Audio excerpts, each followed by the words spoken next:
Good afternoon, everyone. How's everyone doing? Cool. Thank you for joining us here. My name is PrabhuBarathi. I'm a global security technologist here at Cisco.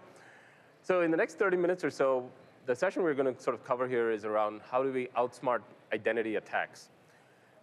If you haven't joined the discussion on the WebEx app, so please go ahead and do that so we can sort of answer Q&A if you need it. I'll be around after the session if you want to chat, but even after the session, if you have questions, you can reach out to me via the WebEx application. So what we're going to cover today is primarily a couple different topics. So number one is, why is identity security so critical for us to address? We also want to introduce you to something called Duo Identity Access Management. A lot of folks obviously know Duo from the MFA capabilities, but we've obviously moved beyond that, so I'll introduce you to some of those capabilities. And how do we unlock a phishing-resistant future? This is one of the key areas that we want to be able to address. And also wrap all of this with a really world-class user experience, because I would argue that we can build all the security we want, but if it is really cumbersome for the user, they're probably never going to use it end of the day, right?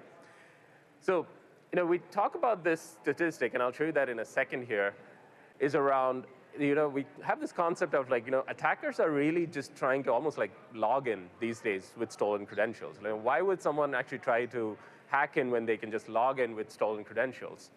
Now, we have the statistic from our Talos incident response, and oftentimes when we've talked about this in the past, folks are like, hey, this number is actually really much higher. But the point really is a majority of attacks that we see these days from an incident response perspective have leveraged an identity component. And what I mean by that is that stolen identity as the starting point.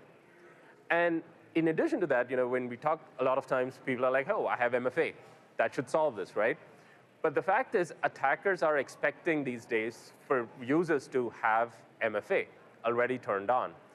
And they are actually targeting each of those places along that journey. So if you look at, say, the initial enrollment, we can do things like brute force attacking, password spraying. There's a bunch of techniques that you could use to address that initial state. Now, in the middle, if you're looking at OS login or application login, you could do things like MFA bypass. You call help desk and go like, hey, I've lost access to this. Can you downgrade me? Or fall back to a lower MFA method. That's very common. Or you just do MFA push bombing. So if you're not familiar with what MFA push bombing is, you just send enough MFA requests to someone, and they'll eventually say, yep, I agree, and I'll allow you access to it, right? Stolen cookies, you could use things like info-stealer malware. You allow people to actually download the session cookies, right? So you could steal the session cookie, replay it, and sort of use that as a method. And then my favorite is the last one around deepfake. You could use deepfake social engineering. You go on to, say, LinkedIn, find the CEO of the company and create a deepfake of a video that they had posted, and use that to replay it and say, hey, my password is, I have to reset my password. I need a board deck, whatever that may be. And and if you're not familiar with phishing is really just the example where you create a fake page and sort of use that as your login page in order for you to be able to capture those user credentials. Now, the fact is all of this is accelerated with the use of AI. You could go on to any of your favorite generative AI applications and build a fake page in a matter of minutes. It's not even hours at this point. It's a matter of minutes that we can do this. And now that I've kind of scared everyone at this point, I'm very excited to talk to you about what we're doing with Duo Identity and Access Management, and Duo IAM for short. Now, like I said before, a lot of times folks are very familiar with what we've done with Duo in the MFA space, but we've actually sort of added significantly new capabilities around this to help organizations achieve a few outcomes. The first one is around security-first identity. And what I mean by that is being able to provide security by default. This is not an optional thing that you go ahead and enable. This is something we enable by default for our end users. The second one is around being able to provide end-to-end phishing resistance. I'll talk a little more about this and a little bit deeper in the subsequent slides here, so I'll leave this alone. And then the ability for us to actually pull together information from a variety of identity sources to provide a unified layer that is the identity intelligence layer. And again, like I said before, we want to be able to wrap all of these capabilities with that world-class user experience. So what do I mean by each of these topics? So let's get into it. So when we talk about security-first identity, the idea is that we believe in a few basic things. Like one, it has to be secure by default. Like this shouldn't be something you turn on. It has to be available by default. Everyone has talked about passwordless for many, many years. The idea is that, hey, can we enable users to go passwordless day one, right? And then implement and provide strong MFA everywhere for all users, for all use cases. How can we enable that? And then thirdly, no additional cost for any of this. Now, if you don't take away anything from the session, I want you to take away three things. Number one, we now already have the ability to run Duo as a standalone identity provider. This can be either your primary identity provider, or we have the ability to integrate with your existing providers as well as an identity broker. So if you have a variety of identity providers, you have the ability now to actually integrate all of them and use Duo as the identity broker in this situation. Or you have the ability also now to deploy this as a directory for your third-party users. So imagine you have a set of your regular users, but if you want to use this for your third parties, you have the ability to do that now. When we talk about the built-in security, I want to highlight a couple things. So number one is the ability to go completely passwordless day one. So with Duo Directory, the identity, the directory service that I talked about, right? It gives you the option to ditch the use of passwords day one. So when we provision the user can completely go passwordless day one. Not even for enrollment, not for fallback. You can do it completely passwordless on day one. But now, realistically speaking, if you actually provision your users from, say, another identity source that is still using passwords, you're probably still going to use passwords at that point. And you probably have some corner cases that may still require the use of passwords. But by and large, for the vast majority of use cases, you now have the ability to go completely passwordless, even for things like the enrollment and fallback kind of use cases as well. The second part that I talked about was the ability for us to be able to route between different identity sources. This is something that we can enable with something called routing rules within Duo Directory. Now, what this allows us to do is basically in the situation, in the use case where, say, a customer has multiple identity providers. What typically is going to happen is that, hey, depending on which identity source you need to go to, you're going to get an experience that is matching that, right? So if you're going to Entra ID, you're going to get an experience for that. If you're going to Okta, you're going to get an experience for that, and so on and so forth. What we are able to do is Duo kind of sits in the middle here, and then using the routing rules functionality, we can sort of make sure that, hey, whichever path they need to go to, we'll actually send them there. But from a user experience perspective, they'll get a consistent user experience regardless of what the back-end identity they need to authenticate against is. Pretty cool, right? Now, what this allows us to do is actually then jumpstart our things like secure access, as an example. If you're trying to jumpstart security projects, especially things like secure access with security services edge capabilities, this allows you to now jumpstart those projects because you're actually provisioning automatically your users from Duo Directory or Duo as that IDP right into secure access in a very, very seamless manner at that point. All right, now that we've done that first step, we've got our users in, how do we give them that end-to-end phishing resistance? Now, with Duo, we can actually deliver end-to-end phishing resistance across that entire chain, all the way from enrollment, where we can establish that deep trust, and then provide phishing-resistant MFA at every step along the way. Let's look at the first two ones. The first two are the OS login and the app login. Now, if you take a little bit deeper look into this, how did we do this till now, right? The way we've done this historically is by using something like FIDO2 keys or hardware tokens or hardware keys that you basically sent out to your users, and you sort of did that for the most part. Now, this is if you think about something like FIDO2 keys or hardware tokens, it used the strongest authentication defined by NIST, which is basically the Authenticator Assurance Level 3 or AAL3, and we'll still continue to obviously support that as an option. But what if there was a better option available to you? What if you didn't have to send hardware tokens to anyone? This is what we've actually done with something called proximity verification. Proximity verification is really, really cool because what it actually is doing is that it's using a combination of your device that you're requesting it from, so say your laptop, but then it's using your cell phone in order for you to authenticate using that. Now the benefit is, and very, very simply put, is like, think about it like the attacker here in this situation would literally need to be sitting next to you and actually to intercept that in order for them to be able to execute this kind of attack. This is really, really cool. If you want to check it out, we have a demo actually available in our future-proof workplace for this functionality. I've tested it out. It does actually work, and it works really well, very seamless for the end user. Now, how do we then start looking at other aspects in that attack chain? What about the mid-session? So we talked about the ability for us to be able to steal session cookies, right? Now, this is an example of when we are able to sort of intercept that. Now, the picture might be a little small for you to see, but the general idea is that if you look at a phishing toolkit, you can sort of pull a bunch of different metrics from it saying, hey, this is the username, password, tokens. You can pull all of this information. Does anyone remember like the attack that happened where the folks had actually harvested session tokens and they were replaying it against for support and stuff? I don't know if you remember this. But this happened about a year ago or so. But that is kind of the idea here, is that you're harvesting session cookies in order for you to be able to replay it against a known website. Now, when we combine this with a functionality called Duo Passport, that session token is actually gone. No cookie to steal, so there's nothing to actually steal in this case, right?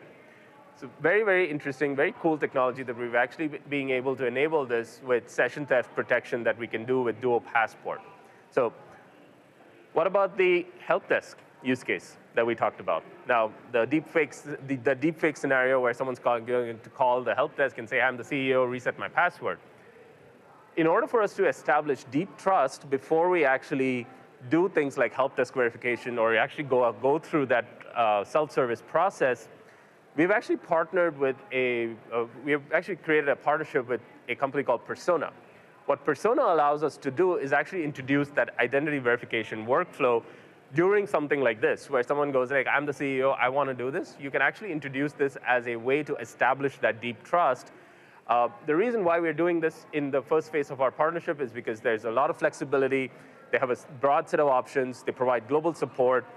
And it really helps with the use case that I described, with around help desk verification, the remote onboarding, and the self-service capability. All right.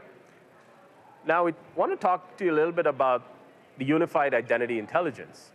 Now, similar to what we talked about with Duo being able to provide that identity broker capability, now, if you think about just the intelligence that lives within all of these different identity sources, now you can think about things like Microsoft or Okta, even things like Cisco ICE, as an example, CyberArk, any of these different tools. One of the immediate problems that we oftentimes find is that most customers don't have a single source of identity or single source of truth from an identity standpoint. Now, what we do with Cisco Identity Intelligence is really create that abstraction layer that sort of sits on top of these different identity sources.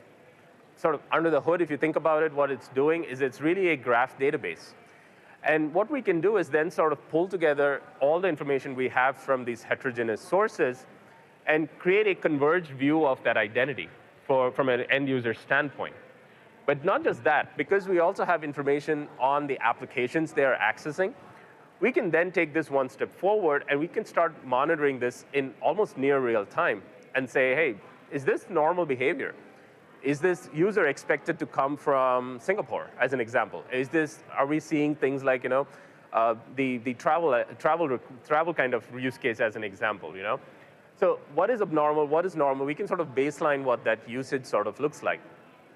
Now, there are a couple of key use cases that we address with creating this abstraction layer and this unified identity intelligence layer. The first one is really a view into the identity security posture.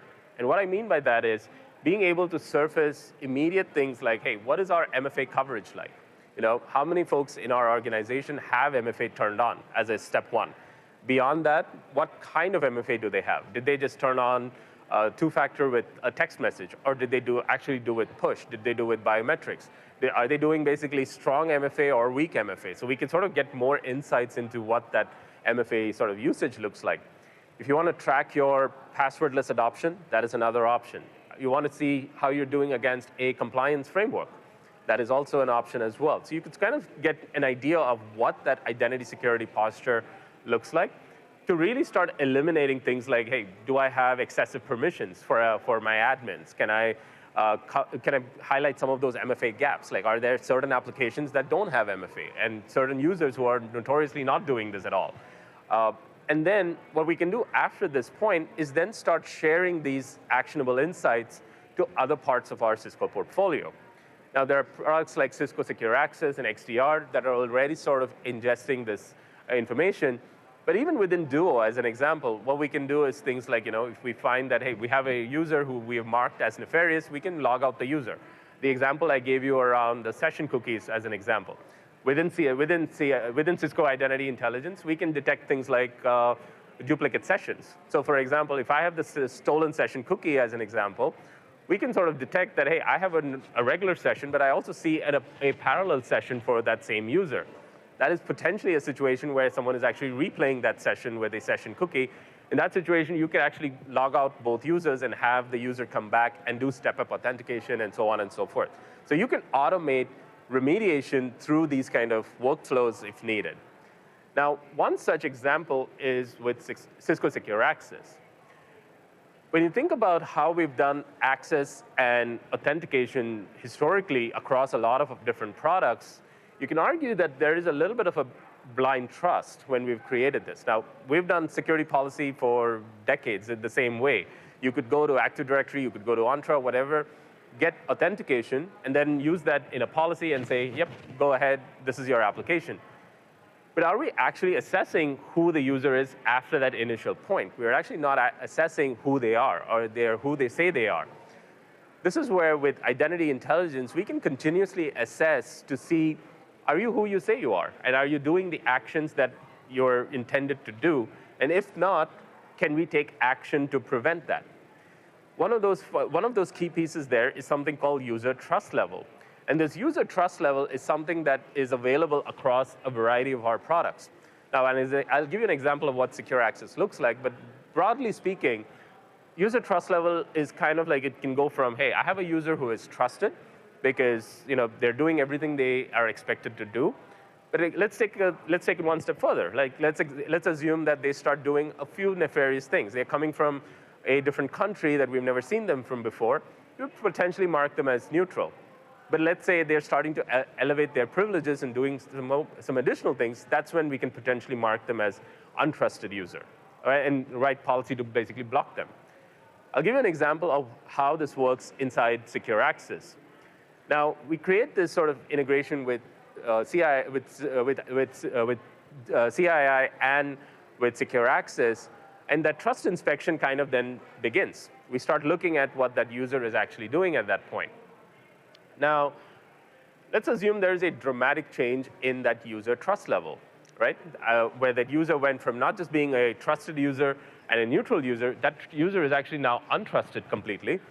We can then quickly say, hey, we're actually going to revoke your session altogether. We can actually terminate that session and say, nope, you're not going to go get access because you're now actually marked as a untrusted user. Now, there's a variety of workflows that we could work through to actually have them call the help desk as an example, or work through one of the workflows I talked about where we could reset their sessions and quarantine the user and so on and so forth.